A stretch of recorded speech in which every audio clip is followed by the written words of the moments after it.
Result, একটা contribution আমরা করতে পারবো। এবং সেই জন্য আমাদের এই রাঢ়বঙ্গ ভূমি, বিশেষ করে আসানসোল এবং পরবর্তীতে পুরুলিয়াতেও একটা সভা হবে।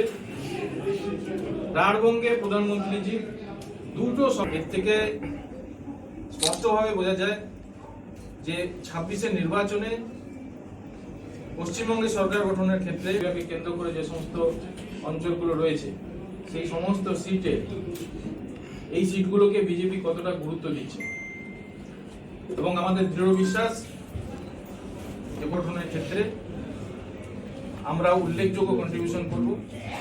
মোদিজি সভা দিনে সেটা সন্দেহ আর থাকবে না যে বিজেপি ক্ষমতাতে আসছে, আসানসোলের 7-7টা সিট আমরা জিতছি।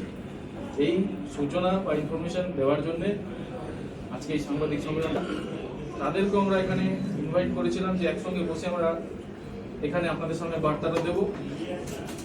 আমাদের পাণ্ডবেশ্বরের প্রত্যাশী জিতেন্দ্র তেওয়ারি মহাশয়, ওনার আজকে স্ক্রুটিনি রয়েছে, সেই স্ক্রুটিনিতে উনি দুর্গাপুরের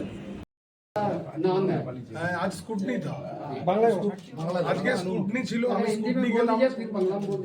আজকে স্কুটনি ছিল, স্কুটনিতে আমি গেছিলাম, অবজারভার ছিল, আরো ছিল। আমি গিয়ে আমি নিজেই একটু অবাক হয়ে গেলাম আর কি, মানে বুঝতে পারলাম না, কিছুক্ষণ কনফিউজ হয়ে গেলাম যে মানে আমি কে আরো কি। দেখলাম না আরো দুটো কৃষ্ণেন্দু আরো হয়েছে, টোটাল কৃষ্ণেন্দু আরো 3টে হয়ে গেছে আসানসোল নর্থে। তো ভালো, যারা দিয়েছে ভালো জিনিস, খুব ভালো হয়েছে ক্যান্ডিডেট কৃষ্ণেন্দু। আরো 2-4টে দিলে আমায় বললো, আমিও 2টো ক্যান্ডিডেট দিতে, 4-5টা কৃষ্ণেন্দু।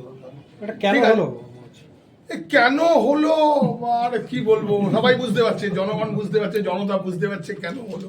ঠিকই আছে, ভালো, এটা ডার মুঝে আচ্ছা লাগা। ঠিক আছে, চলো বলো।